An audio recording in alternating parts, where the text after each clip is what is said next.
నమస్తే, welcome to KN TV. నా పేరు దామోదర్రావు జడ్డు.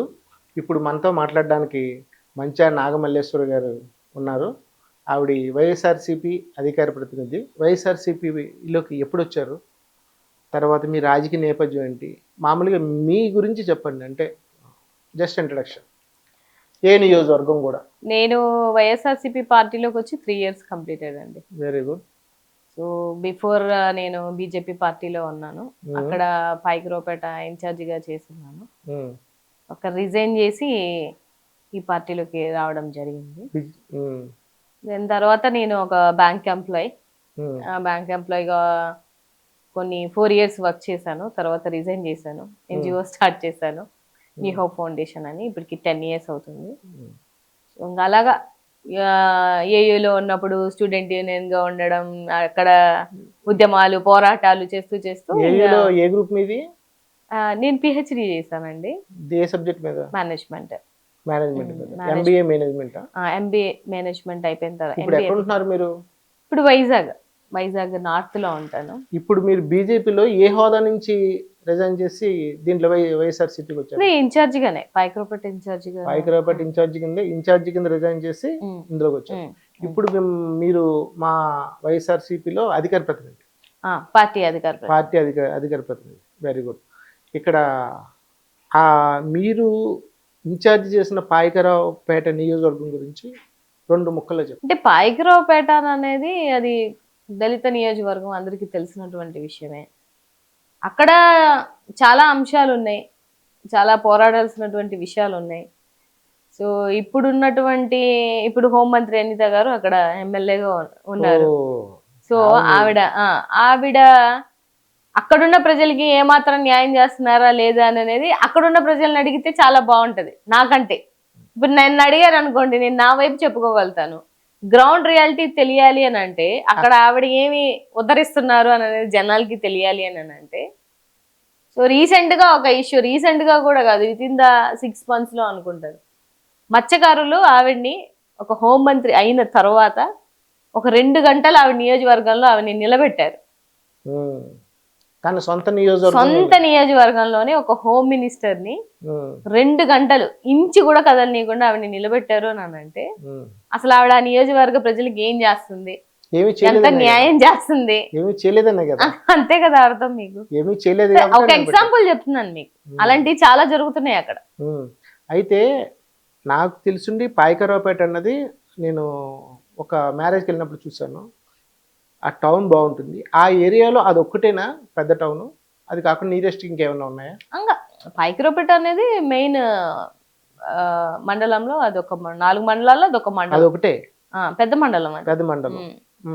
సో అక్కడ అన్ని సోర్సెస్ ఉన్నటువంటి నియోజకవర్గం అది. ఓటింగ్ ఎంత ఉంది మేడం?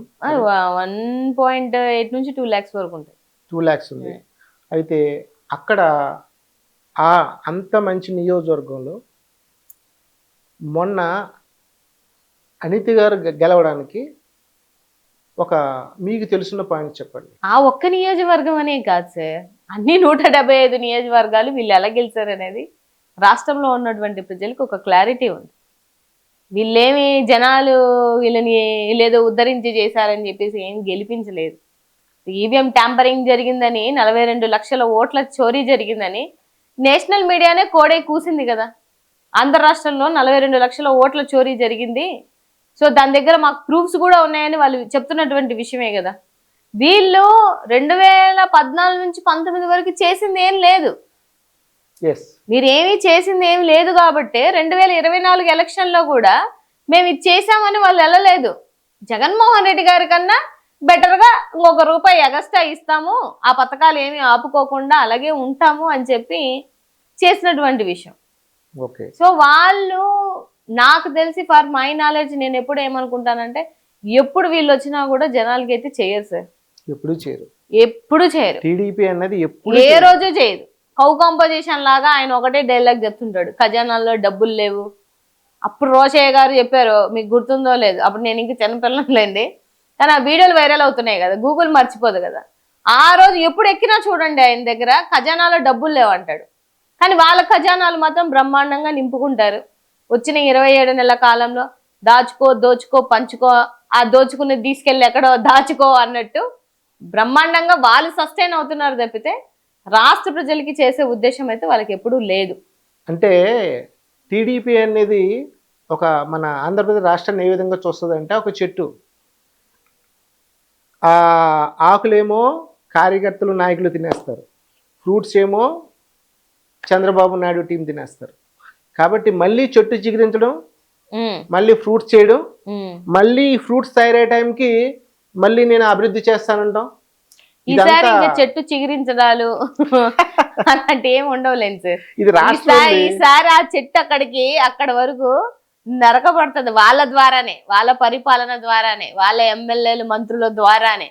ఎందుకంటే ఆ చిన్న విషయం ఉంటే కూడా చాలా ప్రమాదకరం అని చెప్తారు కదా. సో ఆ విధంగా ఇంకా జనాలు కూడా రియలైజేషన్ అయిపోయారు. ఇప్పుడున్న జెన్జీ టీం కానీ, ఇప్పుడున్నటువంటి ఉద్యమ స్ఫూర్తి కానీ, ఇప్పుడు బయటకు వస్తున్నటువంటి జనాల యొక్క ఆలోచన విధానం కానీ, ఇంతకు ముందంటే సోషల్ మీడియా చేతిలో లేదు కాబట్టి ఎవరికి ఏంటి తెలియదు. ఇవాళ అందరి చేతుల్లో సోషల్ మీడియా ఉంటుంది. ఈ క్షణం ఈ సెకండ్ ఏం జరుగుతుందో తెలుస్తుంది. ఒక లైక్ ఏమంటారు, పొలిటికల్ మీద అందరు నాలెడ్జ్ పెంచుకుంటున్నారు. యువత కూడా ముందుకు వస్తుంది కాబట్టి ఈ పప్పులు ఉడకవేమో అని నాకు అనిపిస్తుంది. అయితే ఇంకో క్వశ్చన్ ఏంటంటే, మొన్న డిఎస్సి జరిగింది కదా, మీ పాయకారావుపేట నియోజకవర్గంలో ఏమన్నా జరిగిందా? ఎందుకంటే నాకు తెలుసు, మా పాలకుల్లోనే కొంతమంది 10th క్లాస్ ఎగ్జామ్స్ రాశారు. ఎవరు? రెగ్యులర్ వాళ్ళు కాదు, ఇలా కరస్పాండెన్స్లో. అది నాకు తెలిసిన చోట 2 ప్లేసుల్లో, ఒకటి రావులపాలెం, 2 అమలాపురం పక్కన పేరూరు. ఈ 2 చోట్ల మధ్య మాత్రం అవకతవకలు జరిగిందన్నది చూచాయి, నా దగ్గరికి వచ్చింది ఇన్ఫర్మేషన్. సరే ఎందుకులే వాళ్ళ ఎగ్జామ్స్, మళ్ళీ మనం ఇటువంటి వాటిలో మనం ఏమన్నా ముందుకెళ్ళి ఏమన్నా చేస్తే, సరే ఈ వయసులో కొంచెం లేట్ వయసులో రాస్తున్న వాళ్ళు కెరీర్ పోద్దని చెప్పేసి నేను ఉన్నాను. కాకపోతే దాని వెనకాల చాలా ఇదేంటి కుట్ర ఉన్నదన్న విషయం ఈ రీసెంట్గా బయటపడింది. అయితే మీ నియోజకవర్గంలో అటువంటిది ఏమన్నా మీ దృష్టికి వచ్చిందా?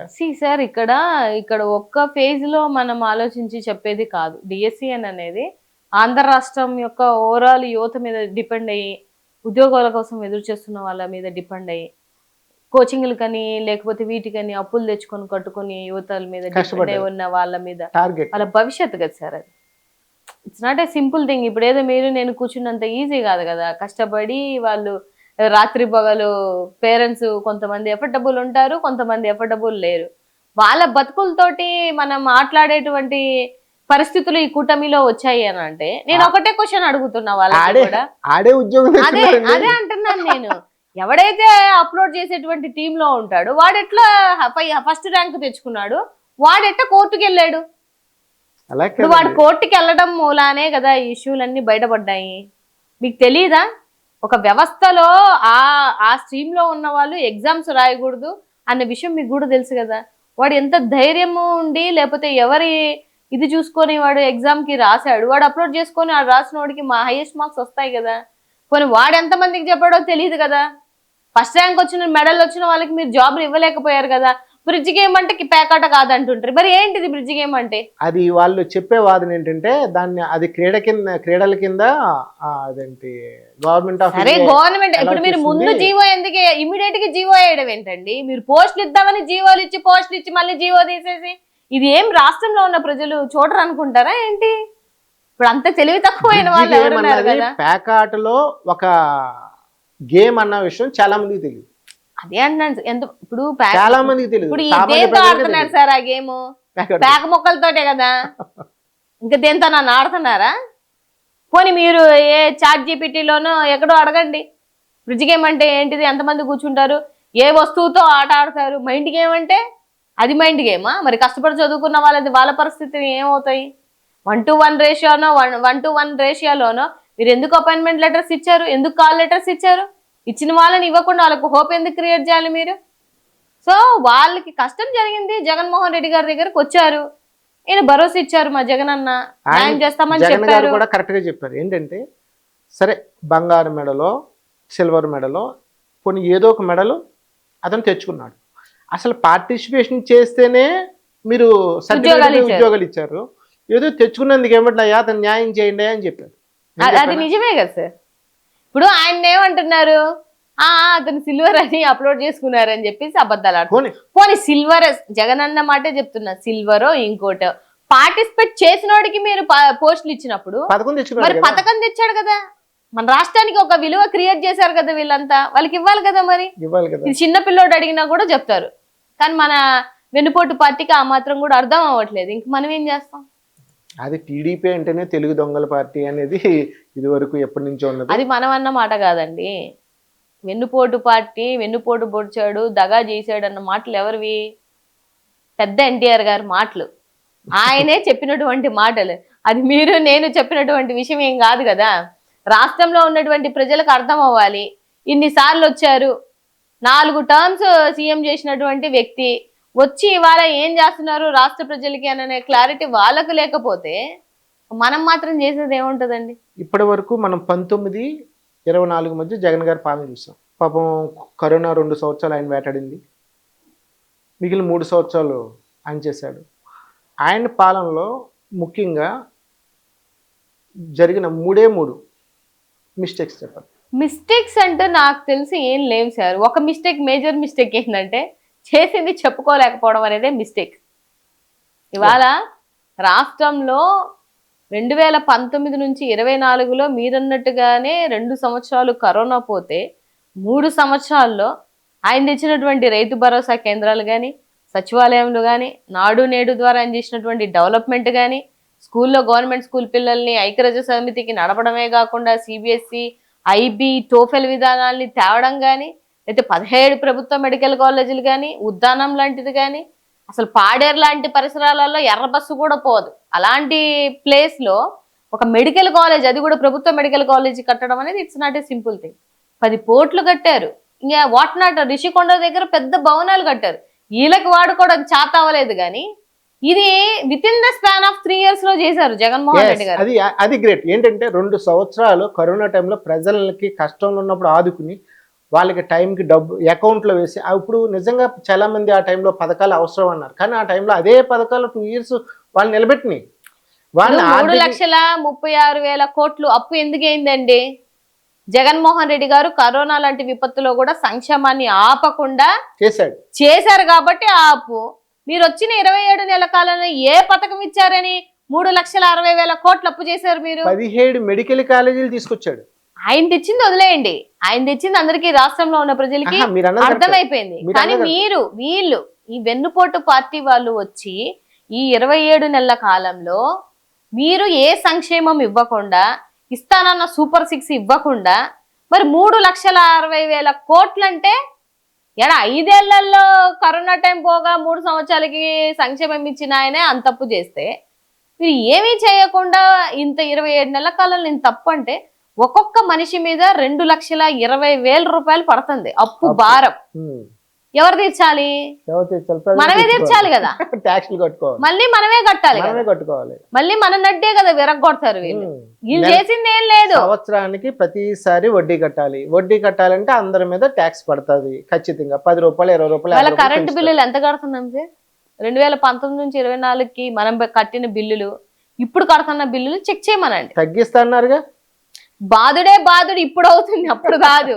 ఇప్పుడు బాధుడు, వీర బాధుడు ఏంటంటే ఇంకా అన్ని ఇప్పుడు కూరగాయలు సామాన్య ప్రజలు ఇవాళ బతికే పరిస్థితులు అయితే లేరు సార్. అంటే మినిమం గ్రాసరీస్ కూడా తెచ్చుకునే పొజిషన్ లో లేరు. నూనె ఎంత పెరిగింది, ఇవాళ వాళ్ళు ఎట్లా బతకాలి? పనులా తీసేస్తుంది, పనులు లేకపోయా. తర్వాత వాళ్ళకి ఇప్పుడు ఏదన్నా పెట్టి కొనుక్కుందాము అని అంటే అదొక భారం, కొన్ని కరెంటు బిల్లు అదొక భారం. ఏ ఇళ్ల స్థలాలు జగన్మోహన్ రెడ్డి గారు ఇస్తానన్నవి కూడా మీరు ఇచ్చింది లేదు, సచ్చింది లేదు. అప్పుడు కూడా మళ్ళీ డబ్బులు కట్టించుకున్నారు.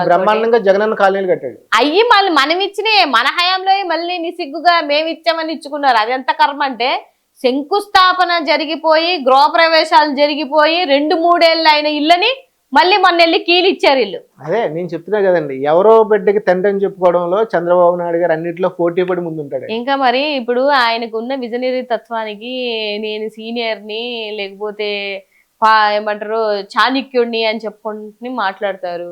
మీలాంటి పెద్దవాళ్ళు, మీలాంటి ఎక్స్పీరియన్స్ ఉన్న వాళ్ళు ఇలా ప్రతిదీ అబద్ధం ఆడుకొని వెళ్ళిపోతుంటే రాష్ట్రంలో ఉన్నటువంటి ప్రజలు గమనించరు అనుకోవడం మీ రాజకీయమే అయిపోయింది. అది పాత చింతకాయ పచ్చడిలాగా మళ్ళీ అదే మేము రుద్దుతామంటే ఇప్పుడు అంతా జంజీ టీం. మీరు 75 సంవత్సరాల్లో నేనే జంజీ అనుకున్నంత మాత్రం మీరు జంజీ అయిపోలేరు, ఆ థాట్ ప్రాసెస్ లో ఉండలేరు, ఆ ఆలోచన దృక్పథంలో ఉండలేరు. మీరు నిజంగానే ఆ జంజీ అనేటువంటి థాట్ ప్రాసెస్ ని పథకాల మీద, సంక్షేమం మీద, డెవలప్మెంట్ మీద, రాష్ట్ర అభివృద్ధి మీద పెట్టుంటే యాక్సెప్ట్ చేస్తారేమో జనాలు. సో మీ మాటల వరకే తప్ప గ్రౌండ్ రియాలిటీలో ఏం జరుగుతుంది అనేది అందరికీ తెలుసు. సో రాబో రోజులలో మీకు డెఫినెట్ గా సమాధానం చెప్తారని నేనైతే అనుకుంటున్నాను. ఖచ్చితంగా సమాధానం చెప్తారు. ఎందుకంటే ప్రజలు ఆల్రెడీ ఇప్పుడు వాళ్ళు ఒక నిర్ణయానికి వచ్చారు. అయితే ముందు జరగబోయే మన ఎన్నికలు ఉన్నాయి కదా, ఇవి పంచాయతీలు ఇవన్నీ ఉన్నాయి, స్థానిక ఎన్నికల్లో ఎవరికి మనకి ఫెచ్చింగ్ అవ్వచ్చని మీరు అనుకుంటున్నారు? ఫెచ్చింగ్ అంటే ఇప్పుడు వీళ్ళు చేసేదైతే ఏం లేదు సార్. గ్రౌండ్ రియాలిటీలో అందరికీ తెలుసు, జనాలు కూడా వెయిట్ చేస్తున్నారు. ఎలక్షన్స్ ఎప్పుడు పెడతామా, ఎప్పుడు ఓట్లు వేద్దామా అనే ఆలోచనతోనే ఉన్నారు. డెఫినెట్ గా మాకు ఫెచ్చింగ్ ఉంటుంది. అంటే మేబీ గవర్నమెంట్ లో వీళ్ళుండి రిగ్గింగ్లు అవి ఇవి చేస్తే నేనేం చెప్పలేను, కానీ సజావుగా ఎలక్షన్ జరిగితే మాత్రం వారు వన్ సైడే. సజావుగా ఎలక్షన్స్ జరిగితే వీళ్ళు వచ్చిన తర్వాత కూడా కొన్ని స్థానిక ఎలక్షన్స్ అయినా కూడా దాంట్లో ఆల్మోస్ట్ 30 వరకు మనమే సీట్లు లాక్కున్నాం, కొన్ని చోట్ల జరగలేదు. సో నేను అనుకుంటుంది ఏంటంటే గ్రౌండ్ రియాలిటీలో మనం చాలా పటిష్టంగా ఉన్నాం. అలాగే మోర్ ఓవర్ వాళ్ళ పార్టీ వాళ్ళు తిట్టుకుంటున్నటువంటి పరిస్థితులు ఉన్నాయి. వాళ్ళ ఎమ్మెల్యేలే, వాళ్ళ మంత్రులే ఏంద్రా నాయన ఈ పరిస్థితి అని ఆలోచించే దృక్పథంలో వాళ్ళు ఉన్నారు. సో నేను డెఫినెట్ గా జగన్మోహన్ రెడ్డి గారు కూడా ఈసారి యునానిమస్ అవ్వడానికి వీల్లేదు అని చెప్పారు కాబట్టి గట్టి ఫైట్ ఇస్తాం. అందులో 1% కూడా ఖచ్చితంగా ఇస్తారన్నది క్యాడర్కి తెలుసు, నాయకులకి తెలుసు, ప్రజలకి తెలుసు. అయితే ఇక్కడ ఇటువంటి ఈ కూటమిలో ప్రస్తుతం ఉన్న పరిస్థితుల్లో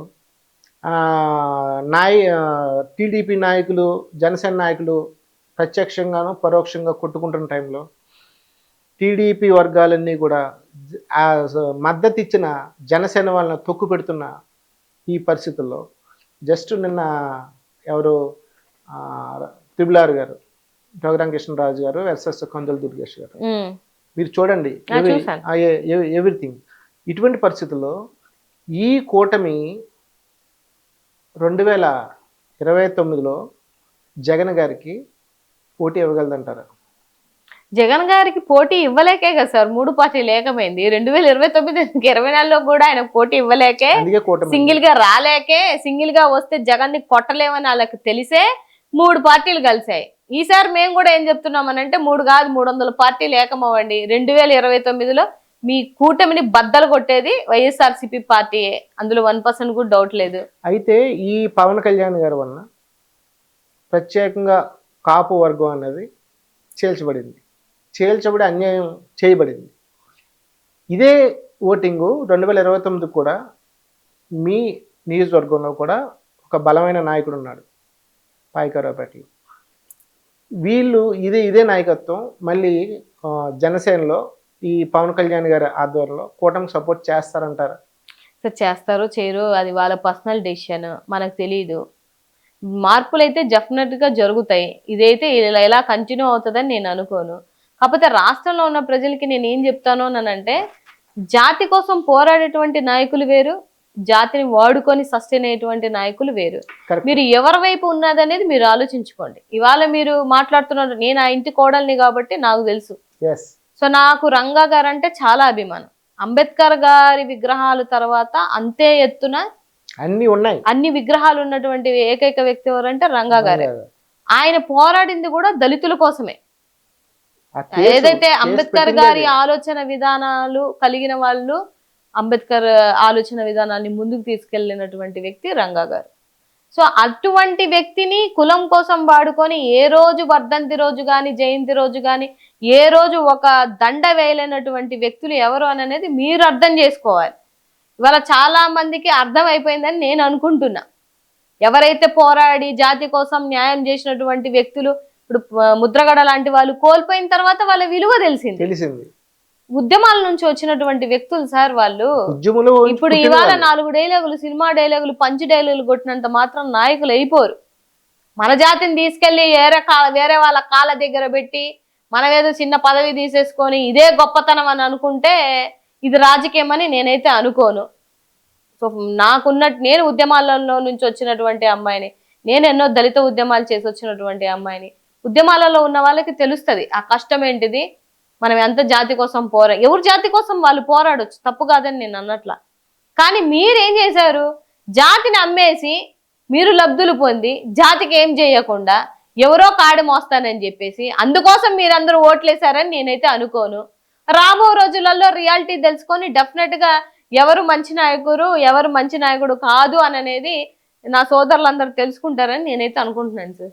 ఇక పోతే ఇప్పుడు కూటమి ఈ 6 సూపర్ 6 అన్న ఉంది, అది మెయిన్ అందులో 1500 రూపాయలు అన్నదే హైలైట్. ఎవరికి? ఇంటికి ఒకరికి, మహిళలకి. ఇప్పుడు ఈ ఫెయిల్యూర్ని ప్రజలు ఇంత ఎత్తున వీళ్ళు ప్రశ్నిస్తున్నారు కాబట్టి ఖచ్చితంగా నేను అనుకోవడం ఏంటంటే ఎలక్షన్ ముందు 27, 28లో ఏమన్నా ప్రభుత్వం ఈ 1500 రూపీస్ ఇవ్వచ్చామని నేను అనుకుంటున్నాను. ఇచ్చినా పడుతుండదని నేను అంటున్నా సార్. ఇప్పుడు మీరు గెలవడానికి వన్ ఆఫ్ ద రీజన్స్ లో ఒక రీజన్ ఏంటి, మీరు కళ్ళబుల్ల అబద్ధాలు చెప్పించినటువంటి సూపర్ 6. ఇవే అబద్ధాలు జగన్మోహన్ రెడ్డి గారు నేను ఇచ్చిందే, నేను ప్రామిస్ చేసిందే నేను ఇవ్వగలుగుతాను, నేను అబద్ధాలు ఆడలేను అని చెప్పేసి ఆయన ఇవ్వలేదు, చేయలేదు, నేను ఇవ్వలేను అన్నాడు ఆయన. ఎవరు అలా చెప్పరు కూడా, ఎందుకంటే ఆయన ఇచ్చినటువంటి నవరత్నాలు ఆయనకు వచ్చిన దాంట్లో ఆల్మోస్ట్ 99% చేసినటువంటి వ్యక్తి, కరోనా వచ్చినప్పటికీ కూడా చేసినటువంటి వ్యక్తి. అవి నచ్చే కదా మీరు కూడా సేమ్ పథకాలని కాపీ క్యాట్స్ లాగా పెట్టుకొని వచ్చినటువంటి వ్యక్తులు మీరు. నేనేమంటున్నా అంటే ఆ రోజు నీకు 18,000, నీకు 18,000, నీకు 15,000, నీకు 15,000 అని విపరీతమైన ప్రమోషన్స్ చేసుకున్నారు మీరు. ఇవాళ వెళ్ళండి గ్రౌండ్ రియాలిటీలోకి, మీరు అడగక్కర్లా, నేను అడగక్కర్లా. చెప్పులు చాటల్లో ప్రజలు తిప్పేయకపోతే తరిమి కొడతారు వీళ్ళని. రేపొద్దున ఎలక్షన్స్ లో కూడా వెళ్ళి ఇలా మేము మాకు ఇది వేయండి, ఓటేయండి అని కూడా అడగలేరు ఇవాళ. అలాంటి పరిస్థితులు ఉన్నాయి. నిన్న చంద్రబాబు నాయుడు గారు చాలా క్లియర్ గా మేము చేయలేకపోతున్నాం, మేము ఇవ్వలేకపోతున్నాం, ఖజానాల్లో డబ్బులు లేవు, మనం మాత్రం 3 ఫ్లైట్లు వేసుకొని ఎంచక్క అక్కడికి ఇక్కడికి షికార్లు కొట్టచ్చు, లేకపోతే ఇష్టం వచ్చినట్టుగా మీ విలాసాలకి ఖర్చు పెట్టుకోవడానికి డబ్బులు ఖజానాల్లో బాగుంటాయి, కానీ పేదోడికి 1 రూపాయి ఇవ్వడంలో పెట్టడంలో మీ చెయ్యి ఏ రోజు రాదు. ఆయన ఏ రోజు పేదోడి చెమటన్నా వాళ్ళకి చిరాకు, వాళ్ళు చేయరు. రైతులన్నా రైతుల చెమటన్నా వాళ్ళకి చిరాకు, వాళ్ళు చేయరు. వాళ్ళు వచ్చేదల్లా ఒక వర్గాన్ని సపోర్ట్ చేసుకుందామని వస్తారు, వాళ్ళు డెవలప్ చేసుకుంటారు, మళ్ళీ వెళ్ళిపోతారు. అమరావతి గురించి ఇప్పుడు చేస్తున్న పనుల గురించి వీళ్ళు చెప్తున్నట్టు అభివృద్ధి చేస్తున్నాం అంటున్న దాని గురించి, అక్కడ లోకల్ రైతులు ప్రభుత్వానికి వ్యతిరేకంగా పోరాడదాని గురించి మీకేమన్నా ఒక ఐడియా కానీ ఆలోచన కానీ ఏమన్నా ఉందా? ఇప్పుడు అక్కడ ఉన్నటువంటి రైతు ఫస్ట్ ఫేజ్ లో 50,000 ఎకరాలు ఇచ్చారండి. ఆ 50,000 ఎకరాలు ఇచ్చినప్పుడు వీళ్ళు చాలా ప్రామిసులు చేశారు రైతులకి, మేము ఇచ్చేస్తాం అని చెప్పేసి. ఇచ్చిన వాటికే వీళ్ళు ఏమి చేయలా. అక్కడ చూస్తే మీకు కన్స్ట్రక్షన్ ఏమవుతుంది, ఎంత అవుతుంది. ఇప్పుడు ఒకటండి, ఒక ఇల్లు కట్టడానికైనా మినిమం 1.5 years 2 years అవదా? అవుతుంది కదా. ఇప్పుడు జగన్మోహన్ రెడ్డి గారు తీసుకొచ్చినటువంటి మావిగన్ ఏదైతే ఉందో అందులో ఆల్రెడీ రైల్వే స్టేషన్స్ ఉన్నాయి, ఆల్రెడీ సిస్టమ్ ఉంది, ఆల్రెడీ డెవలప్మెంట్ కల్చర్ ఉంది, ఎయిర్పోర్ట్ ఉంది, ఎవ్రీథింగ్ ఉంది కదా. ఇప్పుడు మీరు కొత్తగా నేను కట్టాలంటున్నాడు. ఇప్పుడు నువ్వు ఎప్పుడు ఎయిర్పోర్ట్ కట్టాలా, ఎప్పుడు రైల్వే స్టేషన్ కట్టాలా, ఎప్పుడు ఎడ్యుకేషన్ సిస్టమ్ ని డెవలప్ చేయాలా? 50,000 ఎకరాలకి ఏం చేసింది లేకుండా మళ్ళీ నేను 50,000 ఎకరాలు దోచుకుంటాను అని అంటే అదేమన్నా ఒక కమ్మ వర్గానికి సంబంధించినటువంటి ఏమంటారు రాజధాని అది? అలా ఆవిడ అనింది కదా. నిజంగా అటువంటిది ఎందుకు తెలుసా, టోల్గేట్లు పెట్టారు. ఇప్పుడు ఏమన్నా పెట్టండి సార్, ఇప్పుడు పార్లమెంట్ లాంటి పార్లమెంట్ సమావేశాల్లో ఆవిడ అనింది కదా, పెట్టరా అమరావతి, కట్టరా కమ్మరావతి అని అంటే నీ కమ్మరావతి కట్టుకోవడానికి మా ప్రజల డబ్బులు ఎందుకు దోచుకోవడం? ఇప్పటికీ ఇంకో విచిత్రం ఏంటంటే ఆయన 5 ఎకరాల్లో ఇల్లు కడుతున్నారు. అక్కడ లోకల్ రైతులు అడిగేది ఏంటంటే ఆయన ఎక్కడా కూడా ల్యాండ్ పూలింగ్కి 1 సెంటు భూమి ఇచ్చింది లేదు, కానీ 5 ఎకరాలు ఇల్లు కడుతున్నాడు.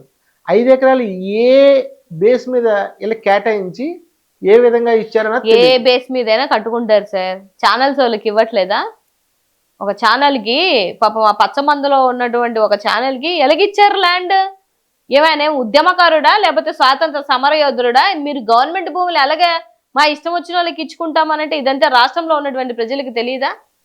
సో మీరు రైతుల్ని మోసం చేశారు కాబట్టే రైతులు జగన్మోహన్ రెడ్డి గారి దగ్గరకు వచ్చి అడిగారు. అలా బాగా అడిగిన చెప్పుకున్నారు. తర్వాత అలా బాధ చెప్పుకున్న తర్వాత ఒక కమిటీ వేసిన తర్వాత పంపిస్తే మీరు మీ రౌడీల్ని గూండాల్ని పెట్టి దాడి చేయించి మళ్ళీ రైతులు అక్కడ ఎవడన్నా మొఖం రైతు మొహం ఒకడన్నా ఉందా?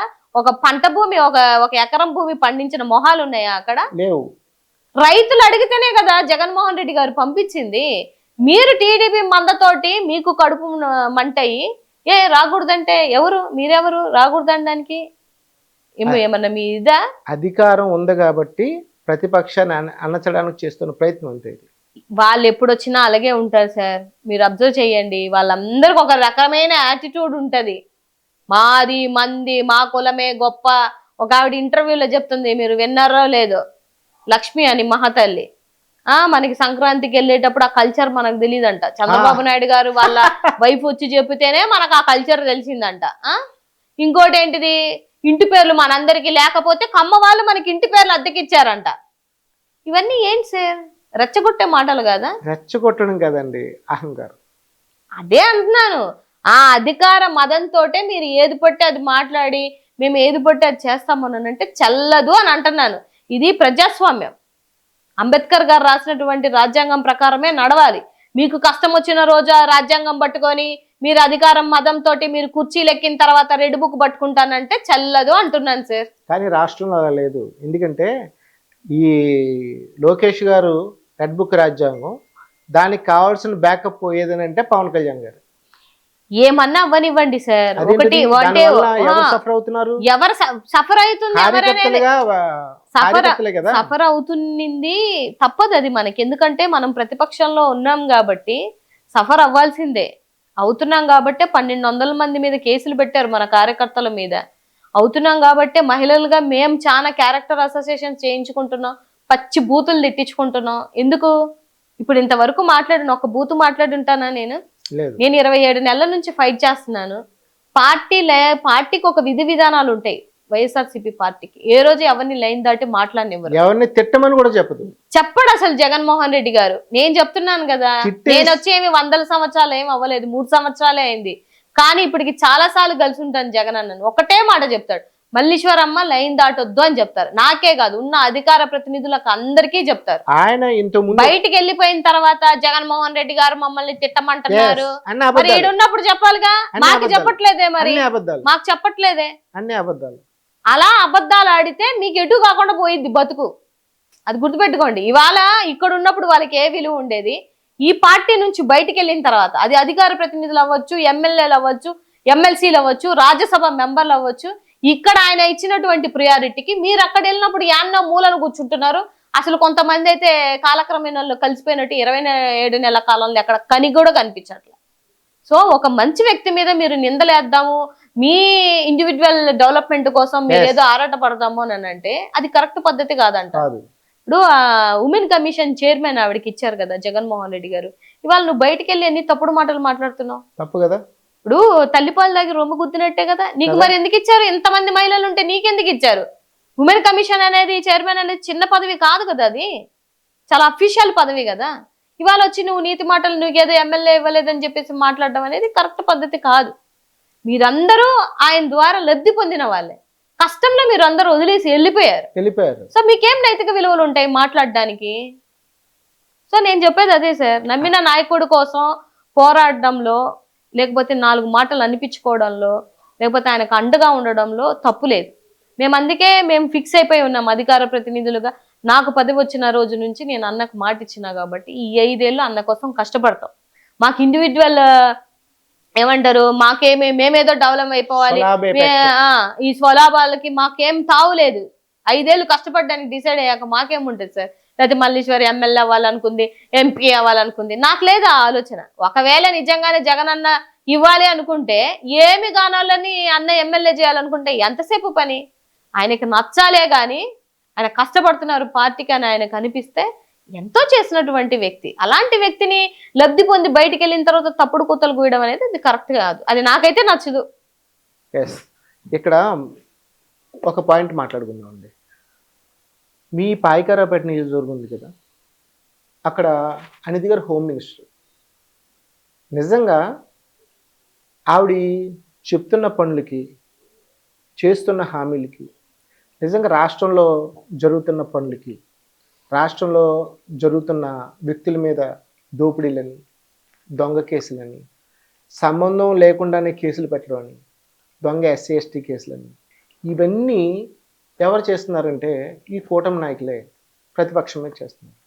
మరి ఆవిడ చెప్పే మాటలకి, చేసే పనులకి అసలు పొంతనుందా? అసలు ఈ హోమ్ మినిస్టర్ అనే పదవి ఆవిడ చేతిలో ఉందా అనేది ఆవిడ చేతిలో లేదనే విషయం అందరికీ తెలుసండి. ఒక డమ్మీ హోంమంత్రి ఆవిడ, ఇది వాస్తవం.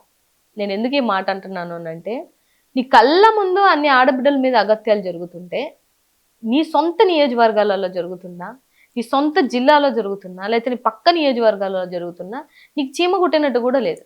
ఏ రోజు వచ్చి నువ్వు ఒక ప్రెస్ మీట్ పెట్టిన పాపన కూడా పోలా. నువ్వు మహిళా హోంమంత్రివే కదా, నీకు మహిళ కష్టం తెలియదా? ఇప్పుడు లాకప్ డెత్ చేసిన సాయికృష్ణ విషయంలో ఆ తల్లి కడుపు కోత తెలియదా నీకు? అయితే మడ్డలు చేసి డ్రమ్ములలో ఫ్రిడ్జ్లలో పెడతంటే ఆ తల్లి కడుపులు కోత నీకు తెలియట్లేదా? లేదా నీ సొంత నియోజకవర్గంలోనే మహిళల్ని బట్టలోడ తీసి కొడితే కూడా నువ్వు ఉలకలేదు, పలకలేదు. రీసెంట్గా కూడా జరిగింది కదా ఆ గుంటూరులో, ఒక మహిళని సొంత కొడుకు కళ్ళ ముందు. ఎందుకండి, ఏలూరులో మా బంధువులు ఒక తను హాస్పిటల్, ఒక చిన్ని ఆర్ఎంపీ టైప్ ఒక హాస్పిటల్ నడుపుతున్నాడు. అతను హాస్పిటల్ నుంచి బయలుదేరి ఇంటికి వస్తున్నాడు. బయలుదేరి తన భార్యకి ఫోన్ చేశాడు. ఇంటికి వస్తే ఎంతసేపటికి రావట్లేదు. సరే కరెంటు పోయింది. తర్వాత ఫోన్ చేసి అందరికీ ఫోన్ చేస్తే తర్వాత అందరూ ఎతకడం మొదలుపెట్టారు. మొదలు పెడితే అతను ఇంటికి వచ్చేటప్పటికి మధ్యలో దారిలో అతను చంపేశారు. దాని మీద దర్యాప్తు, అసలు ఎవరు చంపారు ఏంటి అన్నది ఇప్పుడు కూడా ఏలూరులో పోలీసులు కనుక్కోలేకపోయారు. మిస్టరీ. అసలు ఏం జరిగింది ఏంటో కూడా క్లారిటీ. అంటే శాంతి భద్రతలు ఎంత దారుణంగా ఉన్నాయంటే చెప్తున్నాను. అంటే ఒక వ్యక్తి తన పని తను చేసుకుని ఇంటికి వెళ్ళే లోపు చచ్చిపోవడం ఏంటండి? నిన్న కూడా అమ్మాయి కారుతో గుద్ది చచ్చిపోయింది కదండి, ఇన్సిడెంట్. అమ్మాయి చనిపోయిందంట కదా. దాన్ని ఇప్పుడు హత్య ఎత్తునని హత్య నేరం కింద కేసు సెక్షన్స్ మార్చారు. సో నేనేమంటున్నాను సార్, ఇప్పుడే కాదు, లా అండ్ ఆర్డర్ చచ్చిపోయి ఈ రాష్ట్రంలో 27 నెలల కాలం అవుతుంది. మనం ఎప్పుడో డే ఫస్ట్ వీళ్ళు రాగానే వీళ్ళు చేసినటువంటి రసీద్ అన్న అబ్బాయిని నడి రోడ్డు మీద నరికి చంపేయలేదు. అది పాపం. ఇంకా అలాంటి సిచ్యువేషన్స్ బోల్డ్ ఉన్నాయి. మహిళల్ని కొంతమంది బట్టలు కూడా తీసి కూడా వీడియోలు ఫోటోలు తీసి ఊరు వదిలిపెట్టిపోయేలా చేశారు. మోకాళ్ళ మీద నిలబెట్టేసి వాళ్ళ లోకేష్ బాబు ఫోటోలు పెట్టి దండాలు పెట్టించుకున్నారు. కడుపుతో ఉన్నటువంటి మహిళల్ని పరిగెత్తించి ఇబ్బంది చేసినటువంటి సిచ్యువేషన్స్. ఒక ఎంపీపీ లేదు, ఒక ఎక్స్ చైర్మన్ లేదు. ఎక్స్ చైర్మన్ కారు మీద ఎంత దాడులు చేశారండి? ఒక మహిళ రజనీ గారిని ఎంత ఇబ్బంది పెడుతున్నారండి? లేకపోతే బట్టలు మార్చుకుంటాను నైటీలో ఉన్నానయ్యా, అరెస్ట్ చేసుకుంటే చేసుకుందరు కానీ ఆగండి అయ్యా అంటే కూడా అదే నైటీలో ఈడ్చుకొని వెళ్ళారు. సో అంత దౌర్భాగ్యమైన పరిస్థితులు ఇవాళ రాష్ట్రంలో. అప్పుడే ద్రౌపది ఏదైతే కౌరవుల సభలో అవమానపడిందో, ఇవాళ 164 మంది మీ కౌరవుల మధ్య మహిళలు అలాగే అవమానం పడుతున్నారు అని అంటే, మీరుండి హోంమంత్రి అనిత ఉండి ఏం లాభం? మీరు చెప్పండి. మీరు ఇప్పుడు నాకు చెప్పారు కదా కోకల్లల సిచ్యువేషన్స్ ఇవన్నీ. ఒక 14 మంది మైనర్ బాలికని 14 మంది మీ టీడీపీ ఉన్మాదులే మార్చి రేప్ చేస్తే ఆ బిడ్డ కడుపుతో, ఏదో ఓ మైనర్ బాలికి మళ్ళీ ఓ బిడ్డ పుట్టింది. నువ్వు వెళ్ళావా? పోనీ పరామర్శించావా? లేకపోతే ఇవాళ ఊగిపోతున్నటువంటి పవన్ కళ్యాణ్ గారు ఆయన సొంత నియోజకవర్గంలోనే ఒక మైనర్ బాలికని రేప్ చేశారు కదా, వెళ్ళారా? కొన్ని దళితుల్ని బహిష్కరించారు కదా నీ నియోజకవర్గంలో, మీరు వెళ్తున్నారా? మరి ఆ రోజు చిన్నది జరిగితేనే పరిగెత్తితే కారు కింద పడి కారు పైన ఎక్కి ఇట్టని అట్టని ఎన్ని వేషాలు వేశారు మీరు. సో ఇవాళ అధికారం రాగానే మీరు ఆడుతున్నటువంటి నాటకాలు జనాలు చూడట్లేదు అనుకుంటే అది మీ మూర్ఖత్వం. అన్నీ అందరూ అబ్జర్వ్ చేస్తున్నారు. సో లా అండ్ ఆర్డర్ని ఇవాళ మట్టిలో కలిపేసి భూస్థాపితం చేసినటువంటి చరిత్ర రేపొద్దున హోంమంత్రి అనిత గారికి మిగులుద్ది. నాకు తెలిసి ఇన్ని సంవత్సరాల రాజకీయ చరిత్రలో ఎవరు ఇంత దారుణమైనటువంటి పరిస్థితుల్లో లేరు, లేదు, ఎవరు చేయలేదు. హోంశాఖ విఫలం. ఓన్లీ బికాజ్ నేను వస్తాను జగన్మోహన్ రెడ్డి గారిని తిడతాను, ఆ తిట్టుకోవడానికి నాకు శాఖకు పర్మిషన్స్ ఇచ్చారు, లేకపోతే తల్లి చెల్లి గొడ్డలి అని మాట్లాడతాను అని చెప్పేసి మాట్లాడితే వాళ్ళకి అవును సార్, ఇప్పుడు పర్సనలైజ్డ్ గా మాట్లాడొద్దని ఆవిడకి చాలా సార్లు చెప్పాము, అయినా తల్లి చెల్లి అంటుంటివి. మరి నీ భర్త మీద నువ్వు ఎందుకు పెట్టావు? ఆవిడ భర్త మీద ఎందుకు ఆవిడ కేసులు పెట్టింది? ఆవిడ సొంత నియోజకవర్గంలో ఉన్నటువంటి నాయకుల మీద ఆవిడ రేప్ కేసు పెట్టింది, తెలుసా మీకు? మీరు ఎందాక అన్నారా ఎస్సీ ఎస్టీ అని, ఎస్సీ ఎస్టీ కేసులు కూడా పెట్టింది ఆవిడ. అలాంటి ఆవిడ్ని మీరు గెలిపించుకొని ఇవాళ ఏంటి ఉద్ధరించి చేస్తారని వీళ్ళ దగ్గర నుంచి ఎక్స్పెక్ట్ చేస్తే ఏం ఉద్ధరిస్తారు సార్? ఏం ఉద్ధరిస్తారు? 2014 నుంచి 19 ఆమె చేసింది ఏమీ లేకే కదా. మీరు ఇసిరెత్తే కొవ్వూరికి వెళ్ళి అక్కడ ఓడిపోయింది ఆవిడ. మళ్ళీ 3 పార్టీలో కలిసేసి ఫ్లూక్ లో ఇవాళ ఎమ్మెల్యే అయిపోయి, అది కూడా జగన్మోహన్ రెడ్డి గారు భిక్ష. ఆయన గతంలో ఇచ్చారు కదా దళిత మహిళకి హోంమంత్రి, అందుకని ఈయన ఇచ్చారు. కాపీ క్యాట్స్ లాగా అన్ని కాపీ చేసుకుంటూ ఇది కూడా కాపీ చేశారు. లేకపోతే in the history of Telugu Desam party ఏ రోజైనా ఒక దళిత మహిళకి హోమ్ మినిస్టర్ ఇచ్చిన చరిత్ర ఉందా? ఉందా సార్? ఇవాళ ఎందుకు ఇచ్చారు అని అంటే అది జగన్మోహన్ రెడ్డి గారి నుంచి వచ్చినటువంటి ఆలోచన. ఇప్పుడు నీకు పదవి వచ్చిందంటే కూడా జగన్మోహన్ రెడ్డి గారు పెట్టినటువంటి భిక్ష. అందుకని నువ్వు అది తరించుకొని కామ్గా ఉండాలి తప్పితే అంటూ పొద్దు సమాలం మీడియా ముందుకు వచ్చేసి జగన్మోహన్ రెడ్డి గారిని నోటికి వచ్చినట్టు తిడతానంటే, మా నాయకులు తిడతానంటే మేము ఎందుకు ఊరుకుంటాం సార్? ఇంకొక విచిత్రం ఏంటంటే, మాకు 28,000 కోట్లు పెట్టుబడులు వచ్చినాయంటే, తీరా చూస్తే సెంట్రల్ గవర్నమెంట్ లెక్కలో లోక్సభలో ఇచ్చిన ప్రశ్నలకు సమాధానం 6,000 కోట్లు వచ్చినాయి. ప్లస్ టాటాకి 90 పైసలకి ఎకరాలు చూసారా, అటువంటి టాటానే రాష్ట్రం వదిలి ఛత్తీస్గఢ్ పోతుంది సార్. ఇవన్నీ వల్ల అంటే ఐటీడీపీ నుంచి వచ్చినటువంటి ప్రమోషన్స్ మాత్రమే.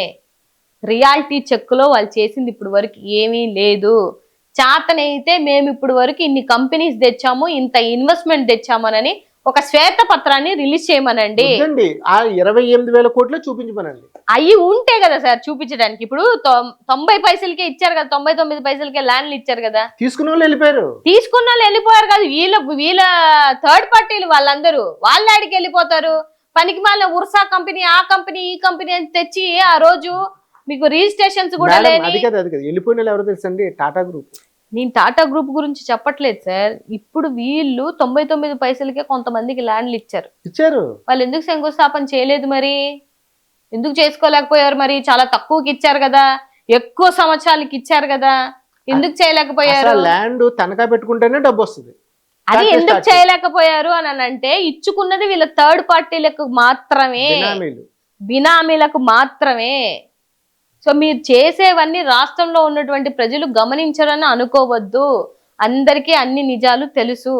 ఇవాళ ఏదో మసిపూసి మారేడుకాయ చేయాల్సినటువంటి అవసరం ఎవరికీ లేదు. మీరు చేసినట్టుగా ఏ పార్టీలు చేయలేరు. అంటే కూటమి సంక్షేమంలో విప్లవం, పారిశ్రామిక రంగంలో విప్లవం, శాంతి భద్రతలు చూడడంలో విప్లవం. ఏలూరు కానీ ఏదన్నా కానీ చూసుకోండి. ఇలాగా ఆఖరికి అగ్రికల్చర్. బహు విచిత్రం ఏంటంటే, కరువు టైంలో ఎవరన్నా ఏం చెప్తారు? బాబు ప్రజలారా, రైతులు జాగ్రత్తగా తక్కువ నీటితోటే చూసుకోండి, వ్యవసాయాన్ని మాత్రం చూడాలి, ఎందుకంటే వచ్చే ఎల్నినో కాబట్టి ఈ కరువు వస్తుంది కాబట్టి రైతులు జాగ్రత్తగా పంటలు పండించుకోండి, వాటర్ అది చూసుకుని, ప్రభుత్వ సహకారం కూడా మ్యాక్సిమం ఉంటుంది అని చెప్పి, అవసరమైతే బోర్లకి డబ్బులని, తర్వాత అవసరమైతే నీరు మళ్లింపు చర్యలని ఇటువంటివి చేసుకుని వరి పంట పెంచి, కూరగాయలు పెంచి ఇటువంటివి చేయాలి. కానీ మీరు పంటలు పండించకండి అంటే, పారిశ్రామిక రంగం మీద వచ్చిన డబ్బులతోటి రాష్ట్రంలో ప్రజలందరికీ పెట్టి పోషించేద్దాం అనుకుంటున్నారు చంద్రబాబు నాయుడు. ఇంకో పాయింట్ అండి, చరిత్ర చెప్తుంది, ఆయన జాతకం చెప్తుంది, ఆయన ఎప్పుడు కాలు పెట్టినా కరువు ఖచ్చితంగా వస్తుంది. ఎందుకంటే కరువు ఆయన ఇద్దరు ట్విన్స్. నేను ఆ మాట అనలేను కానండి, నేను ఒక మాట చెప్తాను వినండి. ఎప్పటి నుంచో మీరు సీనియర్ కదా, నాకన్నా చాలా పెద్ద వ్యక్తి, చాలా ఎలక్షన్స్ చూసుంటారు, ఆ వ్యక్తిని బాగా అబ్జర్వ్ చేసినటువంటి వ్యక్తి. నాకు తెలిసి రైతుకి ఇదిగో పలానా పంట వచ్చింది, పలానా పంట వేసుకోవాలి, లేదా పలానా పంట జబ్బులు వస్తాయి వరి పండించొద్దు అన్నటువంటి ముఖ్యమంత్రిని ఎక్కడ చూసారా? అదే అంటున్నాను నేను. మీకేమో జబ్బులు ఉన్నాయని, పెరుగుతున్న మీకేమో జబ్బు జనాభాకి ఉంటే ఊర్లో జనాల్ని వద్దు వరి తినొద్దు జబ్బులు వస్తాయి అన్న వ్యక్తిని చూసారా? పెరుగుతున్న జనాభాకి ఆహారం కొరత ఇవాళ రాకుండా ముగ్గురు పిల్లల్ని కలండి 30,000 ఇస్తాం 40,000 ఇస్తాం అన్నటువంటి ముఖ్యమంత్రిని చూసారా? ఎందుకు మీకు ఉచిత సలహాలు? మీరెవరండి? మీరెవరు? ఇప్పుడు బిడ్డల్ని కనడం అనేది ఒక మహిళ యొక్క పర్సనల్ డెసిషన్. అది వాళ్ళ ఫైనాన్షియల్ యొక్క డిసిప్లిన్ మీద ఆధారపడేటువంటి డెసిషన్. మీరు 30,000 ఇస్తారు 40,000 ఇస్తారని చెప్పేసి పిల్లలు కనలేరు కదా. వీళ్ళు ఇప్పుడు చేస్తున్నటువంటి పని ఏంటంటే, మీరు గవర్నమెంట్ హాస్పిటల్ అన్ని అబ్జర్వ్ చేస్తే రెండో డెలివరీ అయిన తర్వాత ఆపరేషన్స్ చేయట్లేదు వీళ్ళు. మళ్ళీ ఆ ఆపరేషన్ కి బయటికి వెళ్ళి ప్రైవేట్ హాస్పిటల్లో చేసుకుంటున్నటువంటి పరిస్థితి. ఎవరు పెట్టారు? ఎవరు హుకుం జారీ చేయాలి? మీరెవరండి హుకుం జారీ చేయడానికి? ముగ్గుని కనండి, నలుగురిని కనండి, మీరు కనండి, మీ బాబుని కనమనండి అంటే అది చాలా తప్పు విషయం సార్. ఇప్పుడు పిల్లల్ని కంటేనే భవిష్యత్ అని అంటే, పిల్లలు లేని వాళ్ళ ఆడబిడ్డల పరిస్థితి ఏంటిది లెక్కన? ఏం చేయమని? సో ఎంత డిస్టర్బ్ అవుతాయో ఫ్యామిలీస్ తెలుసా? అంటే మీరు పనికి మాలిన సలహాలు ఇవ్వడానికి, మీరు ఉచిత సలహాలు ఇవ్వడానికి కాదు, మీరు రాష్ట్రంలో ఉన్నటువంటి పరిపాలన చెయ్యండి. అసలు రైతులకి కూడా యూరియా ఇవ్వలేకపోతే ఏం ప్రభుత్వం అండి మీది? నాకు తెలియకడుగుతాను కదా. ఏం ప్రభుత్వం మీది? యూరియా కోసం లైన్లలో నిలబడితే పోలీసులతో కొట్టించినటువంటి ప్రభుత్వం రైతుల్ని మీరేంది మాకు వచ్చి నీతులు చెప్పేది? రైతు కష్టం తెలిసినటువంటి పార్టీ వైఎస్ఆర్సీపీ పార్టీ. ఇవాళ రైతుకి అండగా నిల్చున్నటువంటి పార్టీ వైఎస్ఆర్సీపీ పార్టీ. మేమొచ్చి పోరాటే తప్పితే కూడా సెంట్రల్ కి లెటర్లు రాయలేని గతిలో ఉన్నటువంటి మీరు ఇవాళ వచ్చి రైతుల్ని ఉద్ధరిస్తాం. ఏం ఉద్ధరించారు మీరు? ఈ కూటమి ప్రభుత్వంలో కూటమి నాయకులు అనేది మూడు పదాలు: తల్లి చెల్లి గొడ్డలు తప్ప జగన్మోహన్ రెడ్డి గారిని విమర్శించడానికి ఏ పాయింట్ వాళ్ళ దగ్గర లేదు. అన్ని అయిపోయినాయి సార్. ఎందుకంటే వీళ్ళు డే ఫస్ట్ నుంచి చెప్తున్నాం అవి. గత ఎలక్షన్ లో కేసులు అవి ఇవి అని అన్నారు, కేసులు గీసులు అన్నారు. ఆ కేసులు ఉన్నప్పుడే కదా జనాలు 151 ఇచ్చి అన్ని గెలిపించారు. అంటే నమ్మలేదనే కదా అర్థం. అంతే కదండి. ఇవాళ కోర్టులన్నీ కేసులు కొట్టేస్తున్నాయి కదా. బాబాయ్ విషయంలో కూడా కోర్టు అని అంటే కూడా సిబిఐ చెప్పింది కదా, అసలు ఆయనకి సంబంధం లేదు, ఆయన్ని ఎంక్వైరీ చేయాల్సిన అవసరం కూడా లేదని చెప్పింది కదా. ఆయన ప్రమేయం ఉంటే వెళ్తే కదా ప్రభుత్వం వీళ్ళు అరెస్ట్ చేసుకోమనే కదా చెప్తున్నాను సార్. ఇప్పుడు వరకు చేయలేకపోయారని అంటే ఏమీ లేదనే కదా అర్థం. మీ ప్రభుత్వమే కదా ఇప్పుడు జరుగుతుంది. సో ఇవన్నీ కళ్ళబొల్లి అబద్ధాలు ఆడేసి ఏవో కుట్రలు పూర్తి చేయాలంటే ఇవాళ ఆయన మీద వేసినటువంటి ఒక్కొక్క నింద 27 నెలల కాలంలో ప్రూవ్ అయింది కదా. తప్పిపోయారు 30,000 మంది అన్నారు. ఏరండి ఎక్కడ ఒక్క మహిళ? ఇప్పుడు మొన్న ఏమంటారు సెంట్రల్ బ్యూరో రిపోర్ట్ ఒకటి వచ్చింది కదా, మరి అందులో లేదే. సెంట్రల్ ఇచ్చిన రిపోర్ట్ లో 30,000 మంది తప్పిపోయారు, దానికి వాలంటరీ వ్యవస్థ తోడుగా ఉనింది, ఉమెన్ ట్యాపరింగ్ చేశారు అని అనేది ఆ రోజు వేసినటువంటి నిందలు కదా.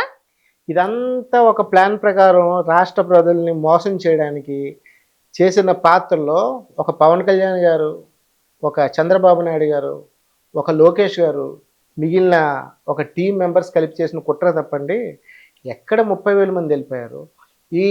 ఈ అలా నగ్గించడం కోసం, కాపు కమ్యూనిటీలో సానుభూతి కోసం, ఎన్నికల ఖర్చుల కోసం నా ఆస్తులు అమ్మేస్తున్నాను, నా కారు అమ్మేస్తున్నాను అని ఇదేంటి ఆ రోజు ఎలక్షన్ ముందు స్క్రోలింగ్ పవన్ కళ్యాణ్ గారు ఆస్తులు అమ్మకానికి పెట్టారు, కారు అమ్మకానికి పెట్టారు అని. ఏవి ఎవరు అమ్ముకుంటున్నారా? ఆయన కోసం నిలబడిన వాళ్ళు ఇవాళ వాళ్ళు అమ్ముకుంటున్నారు, కార్లు అమ్ముకుంటున్నారు, ఇల్లులు అమ్ముకుంటున్నారు, ల్యాండ్లు అమ్ముకుంటున్నారు. 10 ఏళ్ళు ఆయన కోసం కష్టపడిన వాళ్ళకి ఎవరికంటే ఆయనకి సీట్ ఇచ్చారు? ఎవరికన్నా సీట్ ఇచ్చారా? ఎవరికన్నా మంచి నామినేటెడ్ పదవి ఇచ్చారా? ఇక్కడ నుంచి ఈ పార్టీ టీడీపీ పార్టీ నుంచి కండవలు మార్చుకొని వెళ్ళిపోయిన వాళ్ళకి టికెట్లు ఇచ్చారు. ఎవరికి ఇచ్చారు? ఎవరికి న్యాయం చేశారు? నడి రోడ్డు మీద నీ కోసం పోరాటం చేసిన వాళ్ళని వదిలేశారు. అట్ట వినీత విషయంలో గాని, లేకపోతే ఇవాళ రజనీ గారు బయటకు వచ్చి మాట్లాడుతున్నారు గాని, లేకపోతే ఆ రోజు వాడుకున్న సుగాలి ప్రీతి తల్లి విషయంలో గాని ఎవరికి న్యాయం చేశారు మీరు? ఎవ్వరికి న్యాయం చేయలేదు. వాళ్ళ విషయాలని వాడుకొని మీరు అయ్యారు డిప్యూటీ సీఎం. అంతే. సో అయిపోయారు, అయిపోయింది. ఎవరిని ఎక్కడ వదిలేయాలో వదిలేశారు. యథా రాజా తదా ప్రజ అన్నట్టు ఉన్నారు. టోటల్ గా లాస్ట్ లో కన్క్లూజన్ చెప్పండి. ఈ కూటమి ప్రభుత్వం పారిశ్రామికంగా విఫలం, శాంతి భద్రతలు విఫలం, సంక్షేమం విఫలం, ఇంకా మిగిలిన అభివృద్ధి కార్యక్రమాల్లో కూడా విఫలం. వీళ్ళు ఇటువంటి కూటమి గవర్నమెంట్ 2029లో జగన్మోహన్ గారిని మేము 6 సీట్లు తగ్గిస్తాం, 7 సీట్లు తగ్గిస్తాం, మీకు ఈ సీట్లు కూడా రావు అని కూటమి నాయకులు కానీ వీళ్ళు కానీ ఆ సోషల్ మీడియాలో చేస్తున్న కామెంట్లు కానీ వాళ్ళు అంటున్న మాటలు కానీ ఇవి మీరు అధికార ప్రతినిధి కదా, మీకు ఎలా అనిపిస్తుంది అది? ఎలా అనిపించేది ఏం లేదు సార్. వాళ్ళు డే ఫస్ట్ నుంచి వాళ్ళ ఫేక్ ఐటీడీపీ ద్వారా, ఫేక్ యూట్యూబ్ ఛానల్ ద్వారా వాళ్ళు చేస్తున్నటువంటి థింగే ఇది. ఫేక్ న్యూస్లు, లేకపోతే క్యారెక్టర్ అసోసియేషన్స్, లేకపోతే ఫోటో మార్కింగ్స్, ఏ వీడియోలు, ఇవన్నీ వాళ్ళకి అలవాటు, వెన్నతో పెట్టినటువంటి విద్య. అలాంటి వ్యవస్థని జగన్మోహన్ రెడ్డి గారు ఏ రోజు ఎంకరేజ్ చేయరు. కాకపోతే మేము పోరాడతాము, ఇవాళ పోరాడాల్సినటువంటి బాధ్యత మా మీద ఉంది, మా పార్టీ మీద ఉంది, మా నాయకుల మీద ఉంది, మా కార్యకర్తల మీద ఉంది. ఎస్పెషల్లీ చెప్పాలంటే కార్యకర్తలందరికీ మీ ఛానల్ ద్వారా హ్యాట్సాప్ చెప్తున్నా. ఎందుకంటే వాళ్ళు పడుతున్నటువంటి కష్టం ఇవాళ ఎవ్వరి వల్ల అవ్వట్లేదు. ఎందుకంటే అంత ఘోరాతి ఘోరంగా టార్చర్ పెడుతున్నారు, హింసిస్తున్నారు, అవమానిస్తున్నారు, జైళ్ళల్లో మగ్గిపోతున్నారు, ఇబ్బందులు పడుతున్నారు. సో జగన్మోహన్ రెడ్డి గారు జగన్ 2.0లో డెఫినెట్ గా కార్యకర్తలందరికీ న్యాయం చేస్తారు. ఇవన్నీ మేము డిజిటల్ బుక్, మీకెట్టా రెడ్ బుక్ ఉందో మా బ్లూ బుక్ ఉంది, మా బుక్లలో అన్ని ఇంక్లూడ్ అవుతున్నాయి. మేమేం చేయాలనేది మాకు ఒక క్లారిటీ ఉంది. రాబో రోజులలో వడ్డీతో సహా, చక్ర వడ్డీతో సహా ఎవరెవరైతే సప్త సముద్రాలు దాటినా కూడా ఎవరినైతే కోర్టు ముందు నిలబట్టడంలో మేము 1% కూడా ఆలోచించట్లేదు. అన్ని జరుగుతాయి. మీరు అనుకోవచ్చు మేము ఓడిపోయి 27 నెలల కాలం అవుతుందని. నేను చెప్తున్నాను, మీ రాబోయే ఓటమికి ఇప్పటికి 27 ఏళ్ళు నిండే అనేది మీరు గుర్తుపెట్టుకొని మీరు మంచిగా ప్రవర్తించుకొని వెళ్తే ఒకటి. లేదు ఇలాగే ఉంటాము అని అంటే రాబో రోజులలో బరాబర్గా వారు 1 సైడ్ అవుతుంది. మేము మిమ్మల్ని ఓడగొట్టడం అయితే ఖాయం. 300 కాదు, 3000 కాదు, 30,000 పార్టీలు ఏకమైన ఈసారి 2029లో జగన్మోహన్ రెడ్డి గారు సీఎం. దానికోసం మేము ఎంతవరకు అధికార ప్రతినిధులుగా, అండ్ నేను నా వాయిస్ ఎంతవరకు, ఉడత సహాయం వరకు నేను ఎంత చేయగలుగుతానో అంత చేస్తాము. కార్యకర్తలు, నాయకులు అందరూ సిద్ధంగా ఉన్నారు. ఎస్పెషల్లీ ఇంకా ప్రజలు సిద్ధంగా ఉన్నారు. అందుకు మేము హ్యాపీగా ఉన్నాము, మిమ్మల్ని ఎప్పుడెప్పుడు ఓడగొట్టాలి అని అనేది. సో ఇదంతా రాష్ట్రంలో ఉన్నటువంటి ప్రజలందరూ గమనిస్తున్నారని నేనైతే లాస్ట్లో ఒకటి మీ పర్సనల్, మీ నాగమల్లేశ్వరి గారు కదా, అంటే ఈ నాగశబ్దం మీరు పెట్టుకున్నారా, మీ తల్లిదండ్రులు పెట్టారా? తల్లిదండ్రులే సార్. నాది అనురాధ నక్షత్రం అనుకుంటాను, వృశ్చిక రాశి నాది. సో నాకేదో ఉంటది కదా, జాతకరీత్యా పేరు పెట్టాలి అనుకున్నారు, వాళ్ళు ఏదో పేరు పెట్టారు. సో అంటే ఏదో చెప్తుంటారులేండి జాతకాల ప్రకారం, అవంతా మనం అంతా వినేదంతా ఏం లేదు కానీ, బట్ ఫస్ట్ నుంచి నాది, నా వాయిస్, నా బేస్ వాయిసే, ప్రజల పక్షాన నిలబడిన వాయిసే, ఉద్యమం నుంచి వచ్చినటువంటి వాయిసే. కాబట్టి ఇదే వాయిస్ జగనన్న కోసం నేను యూటిలైజ్ చేయాలి అనుకున్నాను, నిలబడాలి అనుకున్నాను, నిలబడతాను, నిలబడి పోరాడతాను. అన్నను మళ్ళీ జగన్మోహన్ రెడ్డి గారిని సీఎం చేసుకుంటాం. థ్యాంక్స్ అగైన్ కేఎన్టీవీ ప్రేక్షకులకి. నాగ మల్లేశ్వరి గారు చాలా చక్కగా అడిగిన ప్రతిదానికి కూడా మంచి నాలెడ్జ్తో సమాధానం చెప్పారు. కూటమికి, జగన్మోహన్ రెడ్డి గారికి, ఆయన పాలకి ఈయన పాలనకి ఉన్న తేడా స్పష్టంగా చెప్పారు.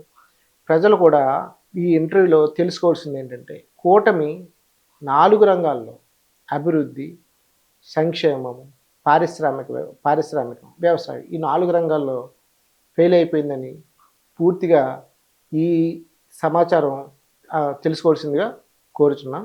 అదేవిధంగా ఈ అవకాశం ఇచ్చిన కేఎన్టీవీ వారికి యాంకర్గా అడిగిన వెంటనే ఇంటర్వ్యూ చాలా థ్యాంక్ యూ నాగమల్లేశ్వరి గారికి నా ధన్యవాదాలు. Thank you. సో కేఎన్టీవీ వాళ్ళకి కూడా, ప్రేక్షకులకి కూడా ధన్యవాదములు. సో నాకు కూడా ఇటువంటి ఆపర్చునిటీ ఇచ్చినందుకు thank you so much. And young జనరేషన్ని, కొత్త వాయిస్ని మీరు ఎప్పుడు ముందుండి నడిపిస్తున్నారు కాబట్టి ఇంకా మంచి మంచి ప్రోగ్రామ్స్, మంచి మంచి ఇంటర్వ్యూస్, మంచి మంచి ఇన్ఫర్మేషన్ని జనాల్లోకి మాత్రం తీసుకెళ్లాలని నేను కూడా మనస్ఫూర్తిగా కోరుకుంటున్నాను. Thank you.